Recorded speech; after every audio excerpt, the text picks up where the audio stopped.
I was always a spreadsheet guy, and from from maybe around 2000, I think I started in Access, Microsoft Access, and then Excel, just keeping track of all my songs and demos and ideas, and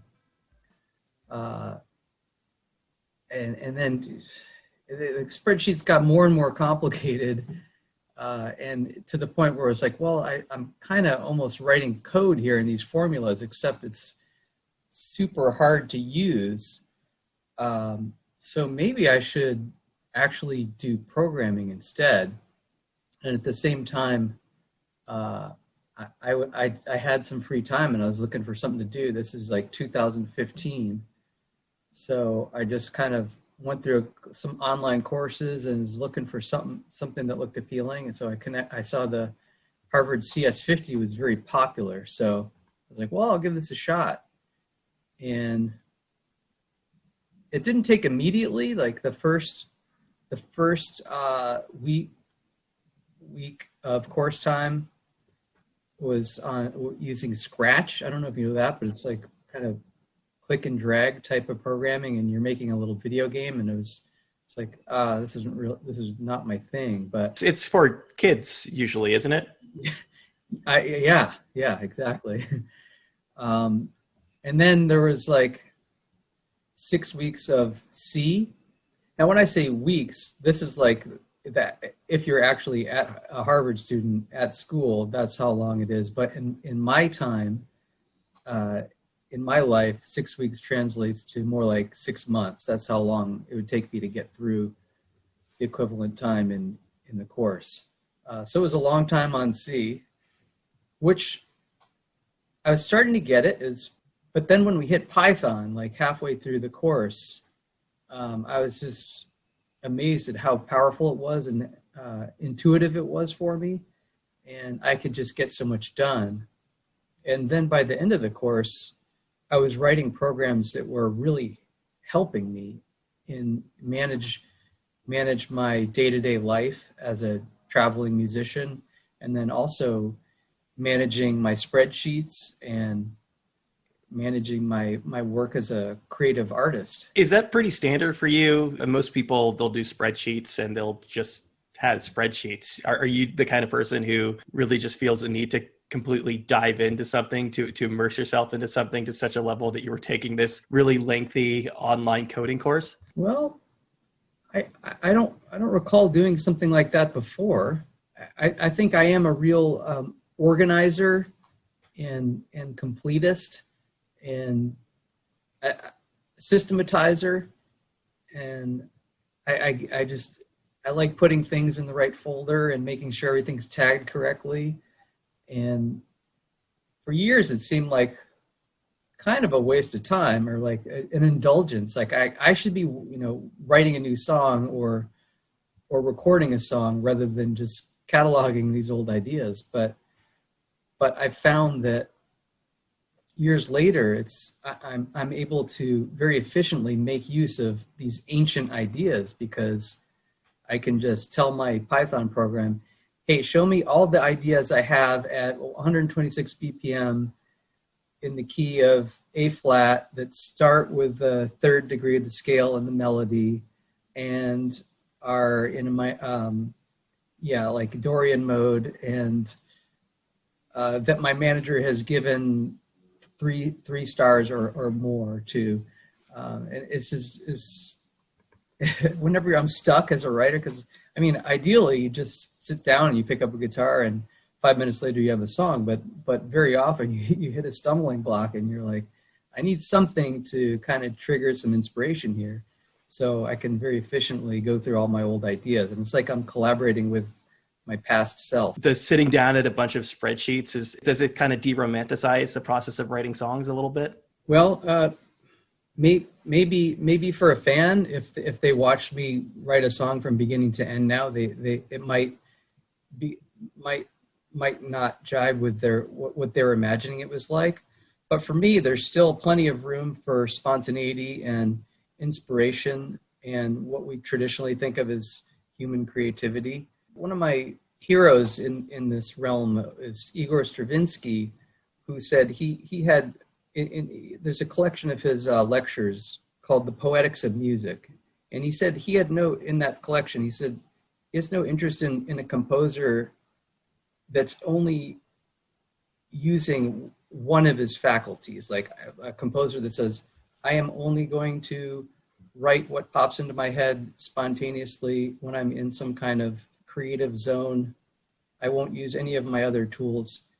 He says, no, I prefer to listen to the music of a composer who's using every faculty at his disposal, his intuition, but also his intellect and his ability to analyze and categorize and make use of everything he has. And I find that those end up being the most wild and unpredictable and creative compositions. So part of the project is the demos that you put up. Was part of this process for you going back and kind of diving into some of these older songs and potentially using those as inspiration for future songwriting?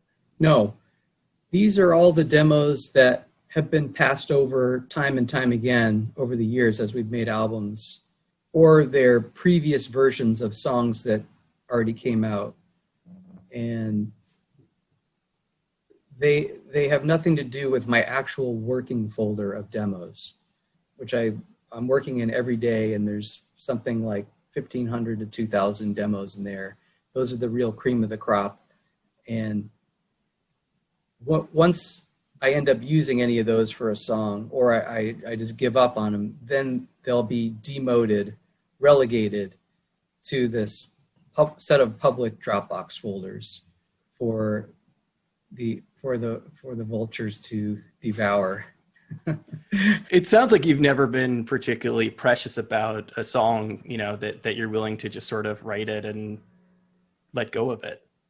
Well, no, I don't. I'm not. I want to know what led you to believe that, because I think of myself more as a hoarder. I mean, after all these years, people are finally hearing these thousands of demos that I haven't let anyone hear.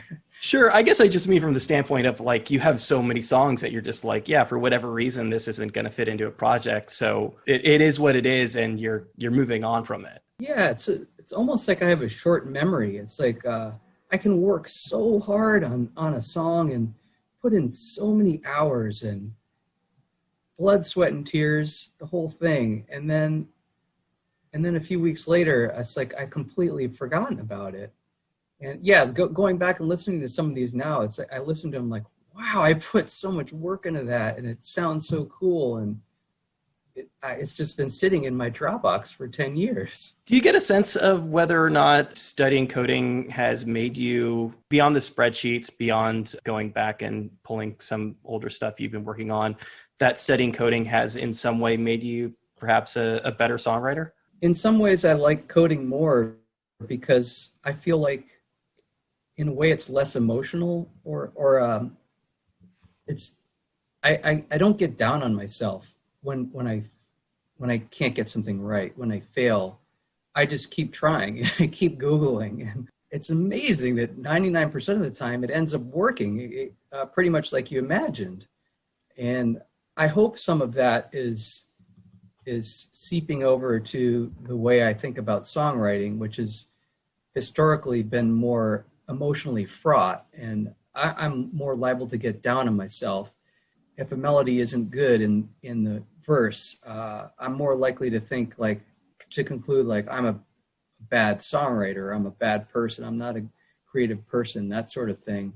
And those kind of thoughts, I don't really have that with programming. This far into your career, you're still grappling with those feelings? Yeah, I mean, it's definitely way less intense now. When you're first starting out and you haven't had any success, those kind of thoughts can be totally crippling because you have no evidence to the contrary. It's like, I feel like I am talentless, and obviously everyone else does too, but after you've had some success and seen your album on the charts and so many thousands of people singing along to the words you wrote and being moved by the melodies, it's a lot harder to believe like I'm truly 100% talentless. I get the sense that one of the biggest differences between coding and songwriting from a creative standpoint is it's pretty clear when you've done coding right.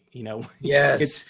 I mean, you write a song and there's no right way. There's no like right hook. There's no like perfect chorus to put out into the world. Yeah.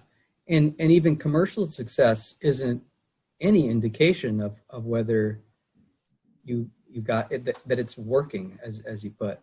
Yeah, you're right. So there's a much clearer payoff with programming that I really appreciate. How many spreadsheets do you have going now? Well, I'm moving away from spreadsheets as I get more skilled. I'm getting more into databases. I mean, now I'm all on Google Sheets and Google Docs, and I don't know. It's got to be thousands. But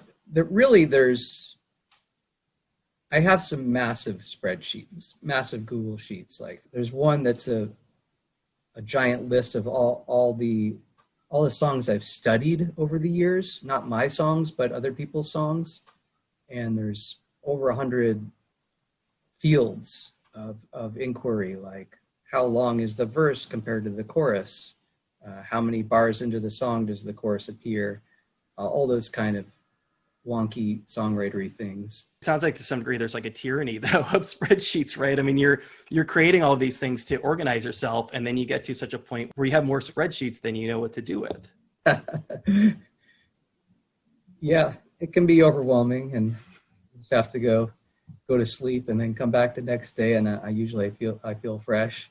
The spreadsheet I just mentioned, I think I never lose sight of the point of all that study, which is to help me understand what I'm doing as a songwriter, to help me learn something. And once I've learned that, I don't feel compelled to maintain.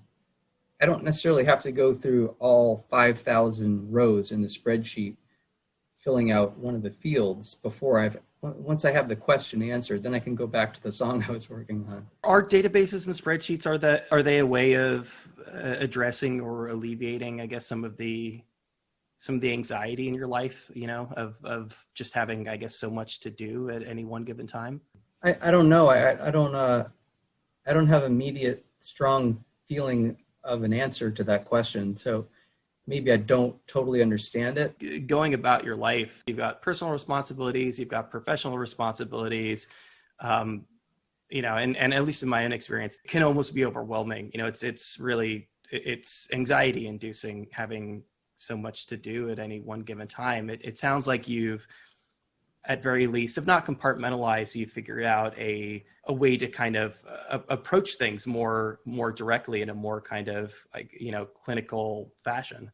Yeah, I think maybe I have to answer no, because I feel like my life is really quite simple, and that I don't have a lot to do, and that responsibility wise, I'm kind of way ahead of the game. Like right now, Weezer has 2 completed albums that we haven't put out, and there's not really any date in mind when we can put them out.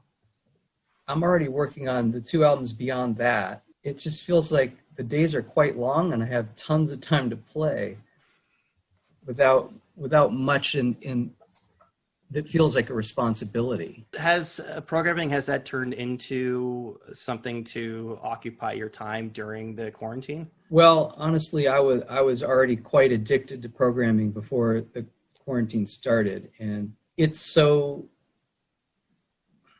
fun and so exciting for me. I really have to put a hard limit on how much time I spend on it, because I should keep working on new music and spend time with my family, and answer some emails and take care of some business. But it's just so fun. The demo database was another final project, is that right? Yeah. So I took, after CS50, I ended up taking CS50W, which is web programming. And when the course started, I didn't have a website at all. And then assignment by assignment, I built up all the different apps in the website, and then including the chat app, which became a pretty big part of my life. I spent a lot of time on there, adding new features, and then also just talking to people. It's been really fun. But then for the final project, they said you can do whatever you want. So I came up with this idea of bundling all of the old demos and selling them in a web store to the fans, to like the most hardcore fans. It's definitely not for everybody. Like a lot of them are just, some of them are on the old like voice recorder days, or even handheld cassette tape days. It's pretty lo-fi, and in some cases like 20 versions of one song, and probably most people wouldn't be interested in this kind of stuff. Obviously, the industry has changed a good deal since the first Weezer record came out, and for a lot of up and coming artists, record labels aren't playing as prominent a role, or perhaps for some of them aren't really playing any kind of a role at all. Do you see this as an opportunity to create music more directly for fans, for users? It does seem, as you said before, you've got a number of albums in the hopper right now. It does seem that Weezer is very much still kind of tied to that, I guess, a little more traditional approach to album release. Do you see this as potentially a liberating way to get your music out into the world? Weezer's, you mean like a major release from Weezer? Yeah, or just kind of maybe perhaps experimenting and moving away from sort of the more traditional album cycle. Yeah, I in fact, I just talked to my manager about it yesterday. I don't feel like it's really, I'm really good at understanding the big picture marketplace and how to make the biggest impact in the world. My manager is so good at that.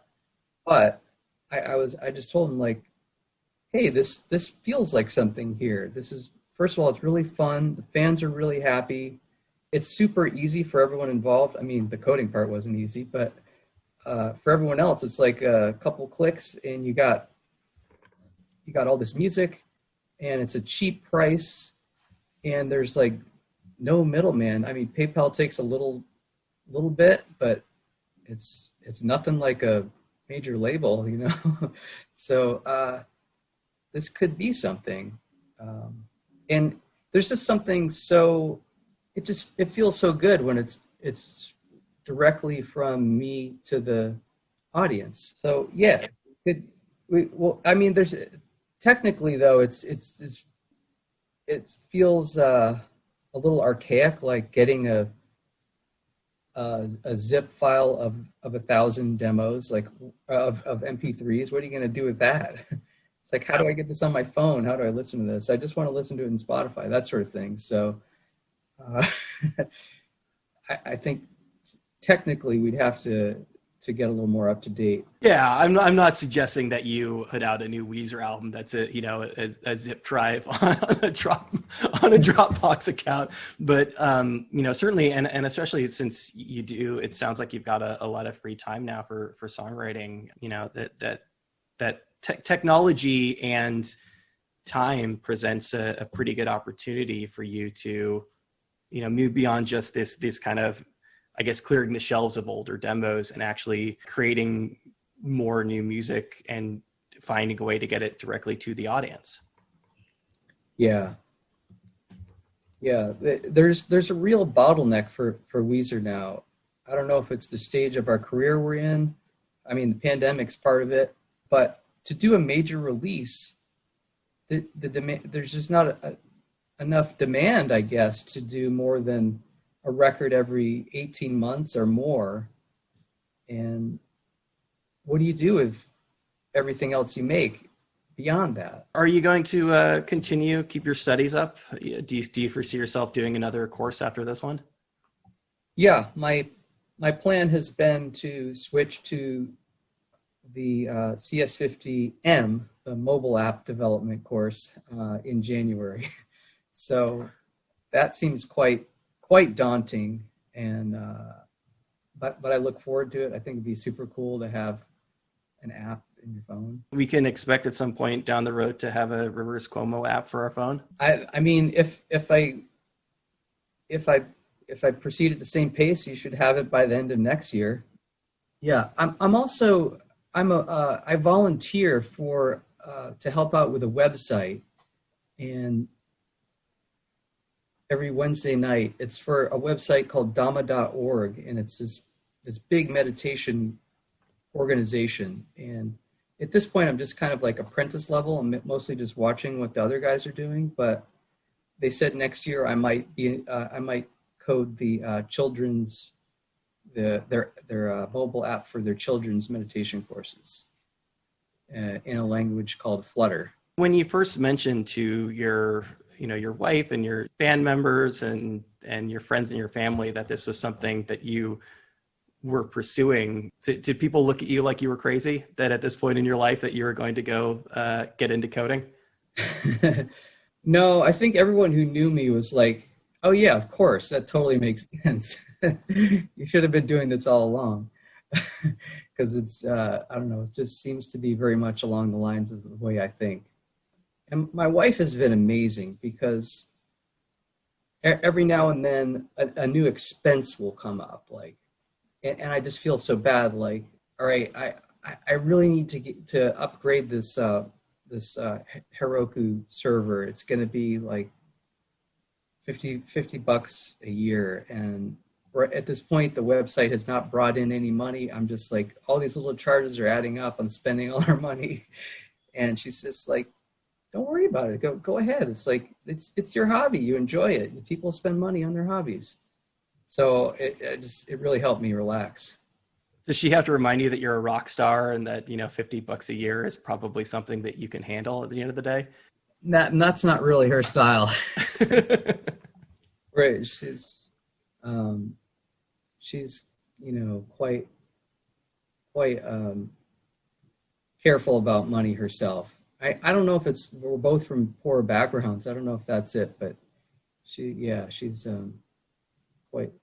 quite careful. Do you foresee this programming taking up increasing amount of your time going forward, or are you still being pretty conscious about just keeping it a bit of a side thing?